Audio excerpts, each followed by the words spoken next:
So that way, and those are going to be peer reviewed, so that way you can kind of check it out, see what they've said about it. PubMed or PubMed? PubMed, like a bar, pub, Okay. P-U-B-M-E-D. Okay. Yep.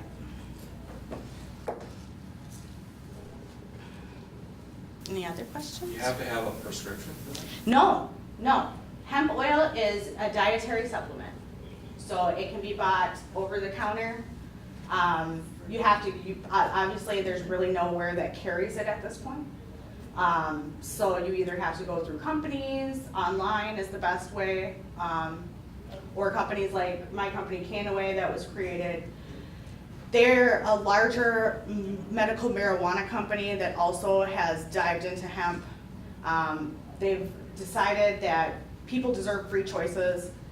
We deserve to be able to put into our bodies what we choose, and the government shouldn't regulate that. So they've brought it in to us in a way that everybody can use it, because they're also doing research with the medical marijuana side, but they wanted to show people how cannabinoids can be brought into their lives simply, easily, and legally, just to show the disconnect between the law. I mean, you're saying one part of a plant is illegal, but the other part isn't. And now the government has said it's beneficial, but yet nobody else can grow it but we can. And now we want to take all the rights to it and create our own drugs so that we can make money off of you so that you can control your own health. And at this point, with Big Pharma going crazy, drugs everywhere, commercials everywhere, get on this pill, oh, you have this symptom, you can take this. I can't sit by and watch this happen to people anymore. I don't want someone else to be like me on 21 different pharmaceutical medications, thinking that that's the only way you can live life, thinking that that's the despair and the pain that you feel on a daily basis is the only way you can live, because either you take their pain pills that you throw at you or you live in pain for the rest of your life. And I just don't think that's fair for anyone or any situation or any condition that could be treated with something that's as simple as a plant. It shouldn't be hidden from us, and it shouldn't be kept in a way that doesn't educate people or to try to marginalize something that they feel is really important. I know I popped in late, but what is the condition that you are? I have fibromyalgia. I also have Ehlers-Danlos syndrome. I told them as well I also had dealt with cancer at age 21, as well as asthma. Those conditions earlier, before I knew about CBD, I treated with cannabis and received results from that, which just kept my fire going for more information. I've always had a medical mind. I've always done research. I call my doctors out on research that I don't find suitable to my liking. So I've always been one that's been on the cutting edge to understand what exactly I'm getting into, what I'm taking, and what it could do to me. So it's something that I feel really personally strong about. And at this point, with everybody, CBD and medical marijuana is everywhere, but nobody's talking about what these things can actually do for individual symptoms, for everyone, not just, certain groups of people. Do you think there's a chance that state or federal governments will suddenly say, oh no, CBD is too effective, we can't have this being sold as a supplement, because then the doctors will be cut out? Yep, that's what they're doing to us right now. Oh, really? I'm afraid at this moment that as soon as they get permission to go forward with the trials, that we will be stopped. They will send us a cease and desist letter, and we will be stopped from distributing because it will no longer be considered a supplement. It will be considered at that point a non-investigational drug, and anything that's a non-investigational drug is held by the United States government. Now, the interesting thing about that is that when you create an investigational drug, you can only have one disease claim. So what they're going to do is patent CBD and then create 1 million different drugs with each individual disease claim to create a gamut of medications that could just be used with CBD oil. So they're just going to take the constituents and put them into all these different drugs and say, this one's for epilepsy, this one's for, but it's all just CBD. Because all their trials are doing is using pure CBD. So there's nothing fancy or investigational about what they're doing. They're literally just taking CBD, putting it in trials, seeing the results, and then now taking that information to literally create it into a drug. So that's the scary part for me, because I like free market choices. I like to be able to vote with my dollars, and I feel like something that is so simple and so easy and has so much research and so much backing to just be snatched away from us when we finally barely have gotten it on the surface, with people just finally starting to be able to talk about marijuana, cannabis, and CBD, that it's unfortunate to see. You know, it's just one more thing, one more liberty, one more freedom taken away from us, you know. Anybody else have any other questions? Anything that anyone's not clear on or anything like that? A little factoid for your history. When I was studying history, I learned that George Washington had false teeth that were causing all kinds of pain and abrasions on his gums, and he used tincture of hemp oil Yeah. to make him feel better. So he was one of our first high government officials. Well, and because of the treaty with the king in Virginia, he had to grow hemp on Mount Vernon. So that's how that came about, because he was forced by the government to grow hemp. He found a way to make it work for him. So it's just really interesting how many times in history it repeats itself, it cycles back over. You can find it here, you can find it there, you can find this person who knew about it, but yet to us, all this history has been just hidden, shoved away, acted like it's not important, and it really truly is. And it's just a plant. you Yeah, know? it's just a plant. You know, it's just a plant that grows everywhere and grows rapidly. I mean, if we could even have hemp production, just let's say for paper, it grows 10 times as fast as trees. I mean, just that alone. Deforestation would be cut. Clothing. Right. I mean, just right there, deforestation would be almost done if we could just grow hemp instead of that for our paper products. Well, poison ivy is just a plant too. I mean, so it's how you use Right. the particular plants. Right. Because some are, and some foods Right. are dangerous. That's true too. Yeah. And I So mean, but it's just, you how know, it's used. right, and it's throughout time, you know, there's always been things, just like aspirin was created out of white willow bark. There's always been plants throughout time that we have used for healing. But it just, Big Pharma's always stepped in since the industrialized age and created chemical equivalents for us. That's basically what happened. Instead of using the constituents from plants that we know we could have used, Big Pharma decided, hey, we're gonna make a buck, we'll create a drug, we'll make it synthesized, and we could create as much of it as we want and we'll give it to people. And that's, I think, where a lot of our health and wellness is lost from, is getting back to the basics, because people lived and survived for a long time with the diseases that we're still complaining about, and they sure had, you know, some form of healing and help through using them, so. In Minnesota during the Second World War, hemp was grown for rope and sail Yep. material and stuff like that, and there's all kinds of wild hemp growing around. Went down to Cannon Falls and saw this huge plant about 8 feet high. I thought I'd gone to heaven, you know, but it had nothing in it.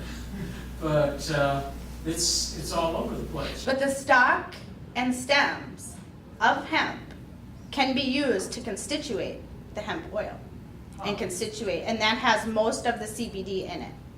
So it's not necessarily the bud on the hemp plant, it's more the stalk and the leaves that they constitute the hemp oil from. And it makes really white paper. I saw a Bible printed on hemp.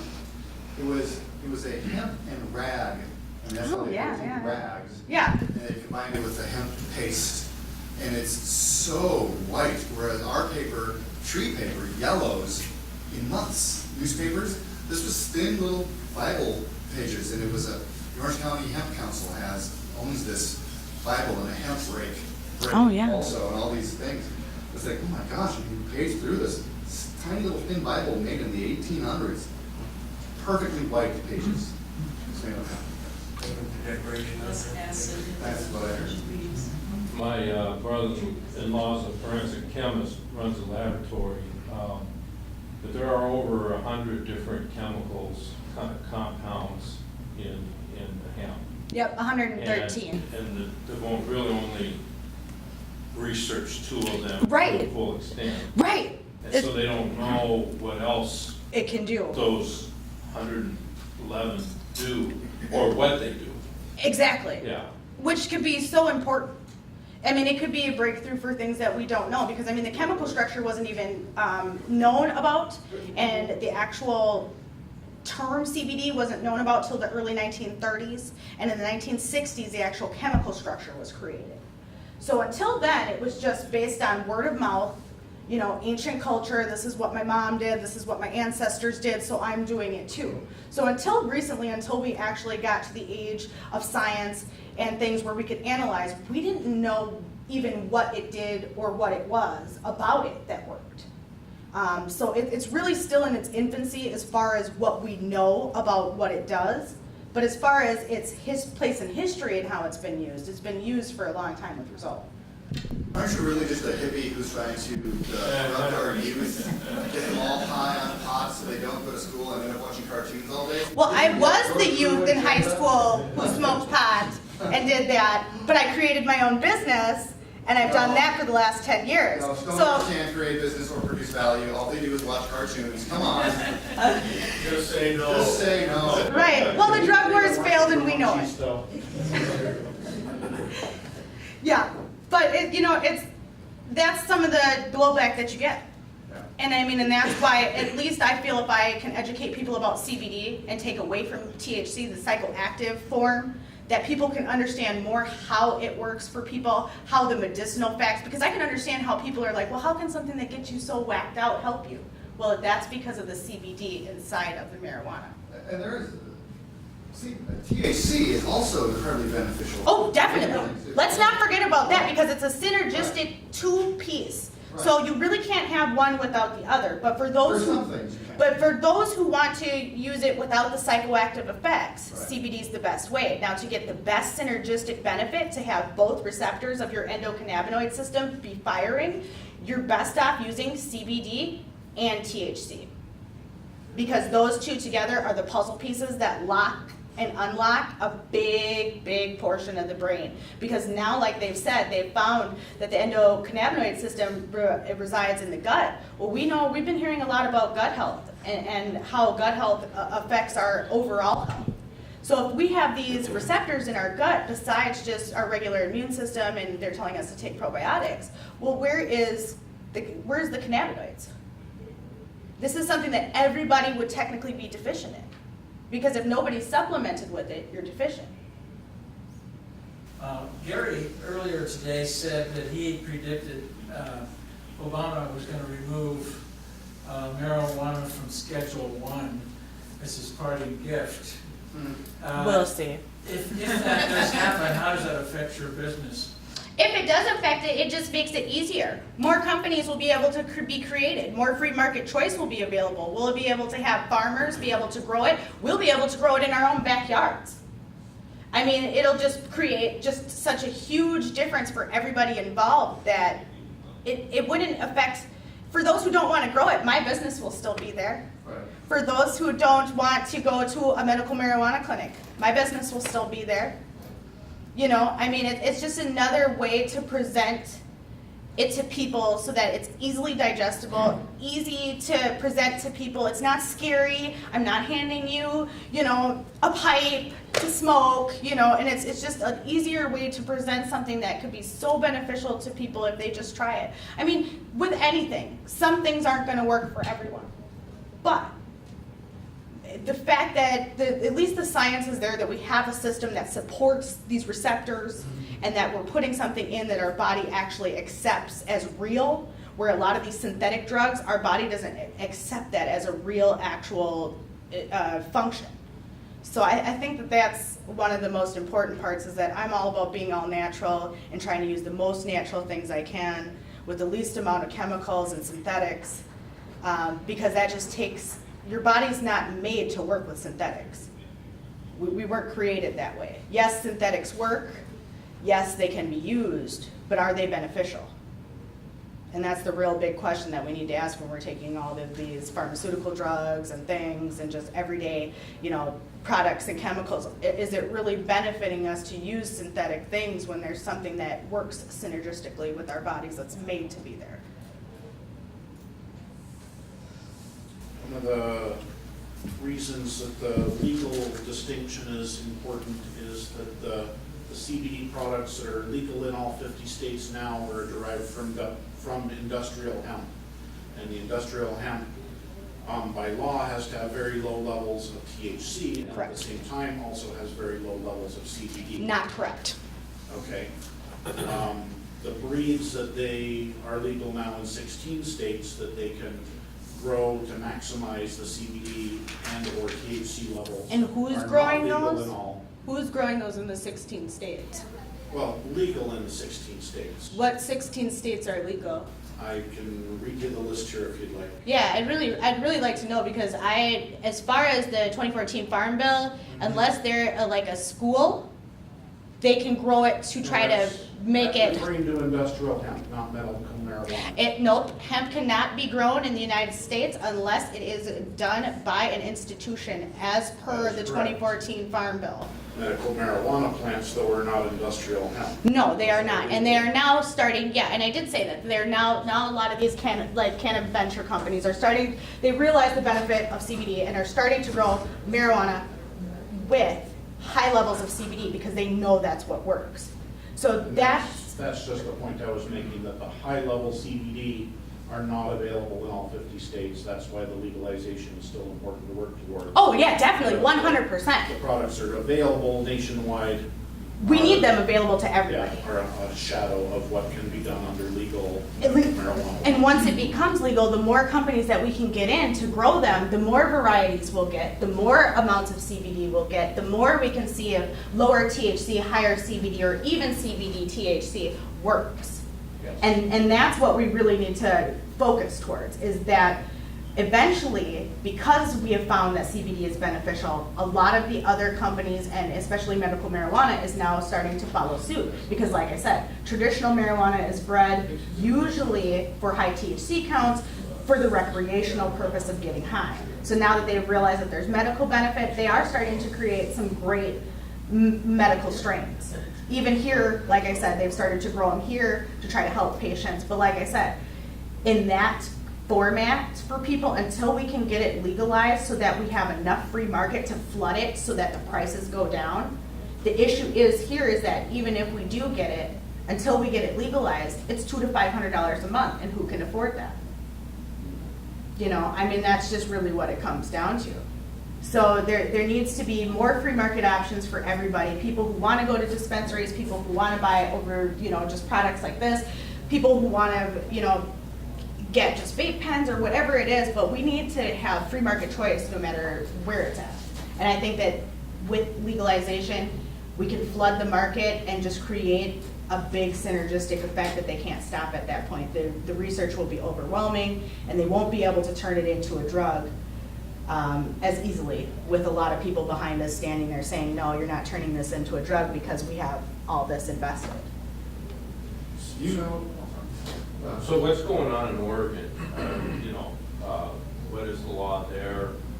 Obviously, it's different than the federal, but what are they able to grow? I was just out there for a while. Hemp would not be able to be grown, medical marijuana would be able to be grown, so you could grow medical marijuana strains that had high amounts of CBD in them.